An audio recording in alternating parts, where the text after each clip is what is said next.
자, 여러분 안녕하십니까? 공략 한국사 짱쌤입니다. 이번 시간부터 본격적으로 조선시대 후기의 경제 파트로 들어가겠습니다. 조선시대 후기에는 특히 세금제도 변경의 시험 문제 많이 나오기 때문에 여기는 정리를 잘 해두셔야 됩니다. 특히 대동법이나 균역법은 뭐 매년 나온다고 생각해도 과언이 아닙니다. 정리를 잘 해두셔야 되겠고요. 자, 그러면 본문을 통해서 내용을 살펴보겠습니다. 자, 수취체제, 세금제도의 개편입니다. 자, 그래서 농촌사회가 동요합니다. 특히 임진왜란과 병자호란 이후에 피해가 크죠. 전쟁의 피해입니다. 임진왜란과 병자호란이 거치면서 농촌사회는 심각하게 파괴되었습니다. 전란으로 파괴되었고요. 수많은 농민들이 전란 중에 사망하거나 직접적으로 사망하거나 피난을 하거나 또 경작지는 황폐화되죠. 자, 기근과 질병이 만연입니다. 그래서 기근과 질병 해서 전쟁 중에 영양 상태가 안 좋아지죠. 당연히 기근과 질병이 퍼집니다. 자, 농촌 생활의 어려움은 극에 달합니다. 지배층의 태도, 이와 같은 상황에서 양반 지배층은 정치적 다툼에서 붕당 간의 싸움에 몰두해서 민생 문제에 적극적으로 대처하지 못하였습니다. 자, 그래서 농민 불만은 심화되죠. 이러한 지배층에 실망한 농민들은 불만을 드러내고 도적이 되기도 했다. 자, 국가의 대책입니다. 이에 국가는 수취체제, 세금 제도를 개편해서 농촌 사회를 안정시키고 재정 기반을 확대하려 합니다. 그것은 전세, 자, 공납, 군역제도의 개편인데요. 이번 시간에는 전세제도의 개편을 살펴보도록 하겠습니다. 우선 들어가기 전에 자, 농민의 최대 부담, 이거 시험 문제 나온 적 있습니다. 그래서 일반적으로 농민이 가장 많은 부담을 졌던 건 공납제도예요. 방납의 폐단으로 공납제도가 제일 부담이 컸습니다. 원래 그래요. 근데 대동법으로 이게 일정 해결됩니다. 자, 그래서 이게 해결되니까 그 다음에 장난치는 건 군포예요. 자, 그래서 17, 18세기에는 군포로 장난을 치니까 영조 때 균역법을 시행해서 이게 일정 정도 해결되고요. 자, 그 다음에 정조가 사망한 다음에 세도 정치기 때 19세기입니다. 삼정문란이 있는데요. 전정, 군정, 환곡 중에서 환곡의 폐단이 가장 심했죠. 그래서 최대 부담이 뭐냐 이렇게 시험 문제 나온 적이 있기 때문에 이 내용은 좀 살펴보실 필요가 있습니다. 자, 그러면 전세의 정액화입니다. 자, 전세 확보의 지대책 보시면 자, 양난 이후 조선 정부의 가장 큰 어려움은 농경지의 황폐와 토지제도의 문란입니다. 자, 그래서 농경지가 황폐해졌고요. 그 다음에 전쟁 중에 토지 장부가 타버리죠. 그러니까 어디에 얼마나 농지가 있는지 파악이 안 되는 거예요. 자, 개간 사업이다. 자, 임진왜란 직전에 전국의 토지 개수는 150만 결이었으나 직후에는 31만 결로 초토화됩니다. 크게 줄었는데 그건 경작지의 황폐와 토지 대장인 양안의 소실입니다. 그래서 토지 장부가 타버리니까 어디에 토지가 있는지 모르게 된 거예요. 자, 이 상황에서 개간 사업이다. 자, 농지 개간은 신분여하에 관계없이 누구에게나 허용됩니다. 자, 그래서 개간자에게는 개간지의 소유권과 함께 3년간 면세택이 주어집니다. 그래서 개간해서 그 다음에 세수를 늘리려고 하는 거죠. 근데 처음부터 세금을 거두면 특혜가 아니니까 3년간 면세택 주고 그 다음에 세금을 거둘 수 있는 농지를 늘리려고 한 거예요. 따라서 재력이 있는 사람이면 누구나, 이게 중요한 건 재력이 있는 사람이에요. 자, 개간을 통하여 얼마든지 자기 소유지를 확대할 수 있다 되어 있습니다. 참여 계층은 왕실, 정부기관, 양반뿐 아니라 농민이나 상민, 그 다음 노비예요. 사회의 모든 계층이 개간에 참여했다 되어 있습니다.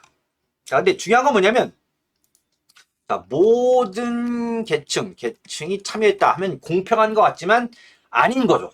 자, 모든 계층이 참여했는데 누구에게 유리해요? 당연히 부자에게 유리합니다. 전쟁 끝난 다음에 다 굶주리고 있어요. 그래서 뭐 먹고 살면서 개간할 수 있는 여력이 가난한 사람한테는 없죠. 자, 부자의 경우는 여유가 있어요. 부자가 가난한 자를 고용해서 토지를 늘리는 거죠. 그래서 뭡니까? 이 개간 사업의 결과 지주제가 더 강화됩니다. 그 내용을 알아두셔야 돼요. 자, 다음에 양전사업 추진이다. 자, 토지대장인 양안에 빠진 토지, 숨겨진 땅, 은결입니다. 은닉된 토지예요. 자, 전세의 수입원을 증대시키려는 의도에서 시행되었다. 되어 있습니다. 자, 양전사업에 관심을 기울인 결과 광해군 때 54만 결에 불과했던 전국의 농토는 인조 때 120만 결로, 숙종 때는 140만 결로 옵니까? 이 장부상의 토지가 증가하는데 자, 결과는 토지 결수의 증가에도 불구하고 국가의 수세지, 실제 징세를 나는 이 땅은 크게 증가하지 않아요. 자, 그 이유가 뭐냐면 자, 보시면 조선시대 때 뒤에 그래프가 있는데요. 좀 일찍 가져오겠습니다. 자, 보시면 자, 막대기가 두 개 있어요. 이거 원장부 결수는 장부의 결수고요. 실제 수세 결수입니다. 그래서 이게 세종 때까지 비슷하게 올라가다가 선조 때 들어와서 옵니까? 이미 장부의 결수만 늘어요. 면세지가 증가한 거예요. 그 다음에 선조 때 뭡니까? 임진왜란 겪으면서 초토화 되었다가 그 다음에 뭡니까? 여기 나와 있는 뭡니까? 양전 사업해서 이 장부의 결수는 꾸준히 올라가는데 장부의 결수 이게 올라갔죠. 근데 뭡니까? 색깔이 진한 뭡니까? 실제 수세 결수는 크게 늘지 않습니다. 왜 그러냐면 토지대장에 기록되지 않은 은결, 여전히 은결이 많았고요. 세금을 수취할 수 없는 진왕전 비롯해서 궁방전, 관둔전 등 면세지가 확대되었기 때문입니다. 면세지가 크게 늘었기 때문입니까? 실제 수취할 수 있는 토지가 크게 늘진 않은 거예요. 진왕전은 뭐냐면 버려두어서 거칠어진 농지입니다. 그래서 황무지는 그냥 원래 황무지고요. 이건 뭐야? 원래 농지였다가 폐허가 된 농지를 얘기해요.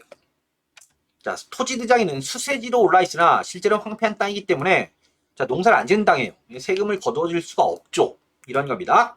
자, 농민의 기대입니다. 이러한 정책으로는 농민의 삶을 향상시킬 수가 없어요. 자, 농민들은 자신들의 고통을 줄여주는 정책을 기대했고, 이에 정부에서는 국고를 확충하고, 자, 농민 생활 안정을 위해서 전세개혁, 전세제도의 개혁을 단행합니다. 그래서 영정법을 시행하는데요. 자, 변화 과정을 한번 좀 살펴볼게요. 변화 과정을 한번 살펴보겠습니다. 변화 과정을 보면 다음과 같습니다. 자, 보시면 이렇습니다.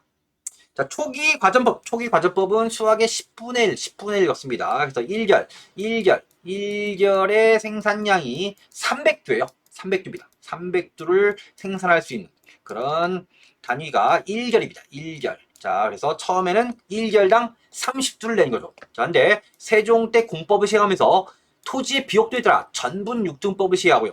풍류의 정도에 따라 연분 9등법을 시행합니다. 자, 그래서 이건 우리가 전기 파트에서 배운 내용이에요. 특히 중요한 건 연분 9등법이다. 그래서 상상년에서 하하년까지 해서 상중하에서 3, 3은 9. 상상년에서 그다음 상중년, 상하년 이렇게 해서 옵니까? 하하년까지 최고 20두에서 최저 4두까지 옵니까? 가변징수예요. 그러니까 엄청나게 풍년일 때는 20두. 그 다음에 엄청나게 흉년일 때는 4두를 걷습니다. 네, 가변징수. 이게 합리적인 것 같지만 실제로 매년 이걸 조사해서 옵니까? 이걸 가변징수하는 게 너무 번거로워요. 자, 그 다음에 탐관오리의 경우는 어때요? 흉년인데 풍년을 기준으로 내라. 이런 문제도 발생할 수 있죠. 그래서 16세기에는 법이 무시됩니다. 법을 안 따르는 거예요. 연분 구등법을 따르지 않고 4두에서 6두로 징수를 합니다. 최저 세액만 징수하는 거예요. 자, 그러다가 후기 때, 인조 때 영정법을 시행합니다. 그래서 1결당 4두, 이게 최저 액수를 뭡니까? 고정 징수한다. 어떤 거야? 16세기 때 최저 액수를 징수했는데 법을 바꿔버려서 최저 액수를 맞춘 거죠. 자, 그래서 뭡니까? 가변 징수가 뭡니까? 1결당 4두로 뭡니까? 고정 징수니까 뭡니까? 전세가 정액화합니다. 전세가 정액화합니다. 이것이 영정법이다. 자, 그래서 1결이 300두. 300말, 두하고 말은 같은 단위라고 보시면 돼요. 1결당 300두. 그래서 300두 중에서 1결당 4두예요. 자, 보시면 이 영정법이다. 시행은 인조고요. 자, 실제 배경은 농민 전호가 심하이다. 자, 지주전호제가 강화된 속에서 다수의 농민들이 토지를 잃고 그래서 자영농이 붕괴하는 거예요. 전호, 소장농으로 전락했고 과중한 부세, 세금은 그들을 온전히 살 수 없겠다. 자, 조세의 비효율성입니다. 전분 6등법, 연분 9등법은 징수 방법이 매우 번잡스러워 제대로 운영되지 못하였고 16세기 이르러서는 법 자체가 무시됩니다. 법을 안 따르는 거죠. 최저율의 세액만 적용되고 있다. 그래서 영정법, 이게 정부는 인조 때 연분 9등법을 따르지 않고 풍년이건 흉년이건 관계없이 옵니까? 무조건 전세를 토지 1결당 미곡 4두로 고정징수하는 영정법을 시행합니다. 그 다음에 이 당시에 측량 방식으로 양척 동일법을 씁니다. 자, 그래서 효종 때입니다. 측량 기술 발달로 효종 때는 양전한 토지를 측량하는 자를 통일해서 토지의 면적을 측정했다. 그래서 이 측량 방식이 뭐냐면 초기 과전법은 답펌 손실법이라고 해요. 자, 이건 측량 방식입니다. 가서 관리가 가서 눈대중으로 답사한 다음에 손실분을 감안해서 걷는 것이고요. 자, 다음 뭡니까? 세종 때 뭡니까? 전분 6등법이죠. 토지의 비옥도에 따라 뭡니까? 다른 자를 써요. 그래서 수등 이척법이다. 그래서 토지가 비옥한 땅의 경우에는 작은 자를 쓰고요. 토지가 비옥하니까 면적이 좁더라도 300두가 나오겠죠. 그 다음에 토지가 척박해지면 면적이 넓어져야지 300두가 나올 겁니다. 그래서 결수를 측정하기 위해서 뭡니까? 다른 자를 씁니다. 비옥도에 따라. 수등 이척법이라면 인조 때 뭡니까? 측량 기술 발달로 뭡니까? 일종의 만능 자를 쓰는 거예요. 하나의 자로 다 측량할 수 있다. 그래서 뭡니까? 양과 척을 동일한 양척 동일법 씁니다. 이건 측량 기술입니다. 또 이런 걸 물어볼 경우입니까? 난이도가 좀 있는 문제예요. 이렇게 이해하시고요. 자, 결과입니다. 전세의 비율이 이전보다 다소 낮아져 지주와 자영농 혜택을 받았다. 이게 무슨 얘기냐면 원래 뭡니까? 원래 전세. 자, 토지를 기준으로 한 세금 뭡니까? 토지 소유자가 납부하는 게 원칙입니다. 자, 그래서 뭡니까? 지주와 자영농, 땅을 가진 사람이 혜택을 받았으나 대다수의 농민은 병장농, 병장농은 소장농이에요. 전호. 소장농에게는 크게 도움이 안 됩니다. 그래서 시험 문제 많이 보는 건 뭐냐면 영정법 시행 결과 병장농, 소장농에게 많은 도움이 됐다. 그러면 뭡니까? 틀려요. 그걸 제일 많이 물어요. 자, 그다음 한 개입니다. 전세를 납부할 때 여러 명목의 수수료, 운송비, 자연소모에 대한 보충 비용이 함께 부과됩니다. 자, 그래서 여기 뭡니까? 1결당 4두만 거둔 게 아니라는 거죠. 여러 가지 세금을 추가로 걷기 때문에 전세액보다 훨씬 많아. 전세액의 몇 배가 되기도 했다 해서 뭡니까? 사실상 영정법은 시행 초기부터 효과가 크지 않다라고 봐요. 그렇게 이해하시면 되겠습니다. 자, 그래서 뭐 토지 면적 우리가 앞에 살펴봤던 그래프인데요. 이건 우리가 봤기 때문에 넘어가고요. 자, 다음에 자, 전세제도의 변화 뭡니까? 그래서 연분구등법, 영정법 나와 있고요. 그다음 뭡니까? 수등이척법, 그다음에 양척도일법, 측량 방식 앞에 정리했습니다. 요 내용을 보시면 되겠습니다. 자, 다음에 자, 공동납제입니다. 이게 시험 문제 많이 나옵니다. 그래서 공동납제의 실시입니다. 그래서 자, 비총제다. 자, 영조 때 영정법을 기반으로 9년 단위의 정액세제인 비총제가 법제화되어 있다. 되어 있습니다. 그래서 뭡니까? 비총법은 9년 단위별로 단세액 총량을 정액화하여 부과하는 공동납부제다. 그래서 국가의 조세 수입을 분명히 하고 지방에 대한 국가의 지배력을 유지 강화해 갈 수 있는 향촌 통제책의 하나로 전개된 조세 수치 방식이었다. 자, 이게 무슨 얘기냐면 이거예요. 자, 여러분 우리가 뭐 아파트에 사는데 옆집 아저씨하고 우리 집하고 세금을 따로 내죠. 그렇죠. 뭐 예를 들자면 제가 근로소득자 그러면 뭡니까? 원천징수에서 뭡니까? 세금을 자 이렇게 다 따로 떼가는데 뭡니까? 어떤 거예요? 일종의 행정편의주의입니다. 행정편의. 어떤 겁니까? 우리 아파트에 사는 사람이 뭡니까? 1년에 내는 세금이 총 다 더하면 10억이다. 그러니까 뭡니까? 니네 아파트에서 10억을 맞춰서 알아서 내라는 거예요. 그러니까 지금은 개개별로 이렇게 세금을 내는데 아파트들 묶어서 뭡니까? 니네가 10억을 내는 거니까 다 내라. 이겁니다. 그럼 뭡니까? 걷기엔 편하죠. 걷기엔 편합니다. 그렇습니다. 일종의 행정편의주의다. 자, 그래서 자 부과단위 총량은 9년 단위별이에요. 동네별로 이렇게 묶어서 한꺼번에 내라 이거요. 자, 실제 징수는 면리별로 조금 작은 단위의 면리별로 공동 납부하겠다. 자, 그럼 문제가 뭐냐면 옆집 아저씨가 튀었어요. 그래도 원래 내는 액수를 내야 되는 거죠. 이런 게 문제가 되는 겁니다. 자, 영양 이후에 수령의 전횡으로 말미암아 삼적이 문란하게 되는 계기가 되었다. 보시면 자, 그다음 밑에 나와 있는 게 자, 군정업 환공입니다. 그래서 토지의 공동 납부제는 비총제입니다. 자, 근데 군포는 따로 있어요. 이거는 군총제고요. 그다음 뭡니까? 환곡은 자, 환총제입니다. 이걸 구별해서 시험 내는 거 있습니다. 이건 뭡니까? 구별할 수 있어야 돼요. 그래서 군포를 한꺼번에 내는 게 비총제다 그러면 틀려요. 세금의 종류가 다릅니다. 자, 그래서 전세 수치 비총제입니다. 그래서 군포는 군총제, 환곡은 화총제입니다. 3정에서 모두 공동납부제가 시행되었습니다. 그래서 뭐 도망가는 집이 있을 경우는 다 맞춰서 내야 되는 거예요. 그럼 남아있는 집의 부담이 커질 수밖에 없죠. 그런 내용들이 있습니다. 자, 이런 내용들 살펴봤고요. 자, 그 다음에 문제를 한번 좀 풀어볼게요. 문제를 한번 살펴보겠습니다.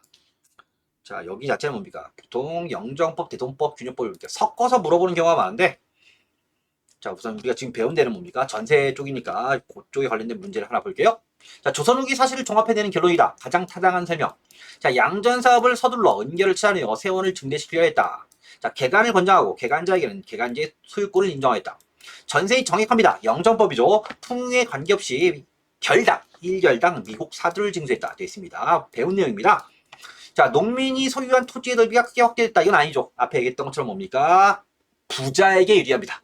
양전사업의 경우에는 자, 전국의 토지가 빠짐없이 양안에 등록되었다. 이것도 우리가 봤죠. 은닉된 토지는 여전히 있어요. 자, 농민의 국가에 대한 부담이 크게 줄었다. 아니죠. 앞에 얘기했습니다. 영정법의 경우는 특히 어때요? 처음부터 효과가 크지 않았다. 왜냐하면 그 당시에 대다수의 농민이 소장농이기 때문에 영정법의 경우는 누구? 지주와 자영농, 세금을 내는 사람에게 유리하죠. 그 다음에 또 각종 부과되는 세금이 있었기 때문에 처음부터 효과가 크지 않았다는 겁니다. 자, 다음 토지의 결수는 늘었으나 국가의 전세 수입은 크게 늘지 않았다. 이게 답이죠. 자, 해당 사실에 맞는 건 이게 답이다. 이렇게 우리가 살펴봤고요. 자, 그 다음에 여러분 다음 시간에 자, 본격적으로 공납의 전세와 대동법을 살펴보도록 하겠습니다. 자, 여러분 수고하셨습니다. 다음 시간에 뵙겠습니다.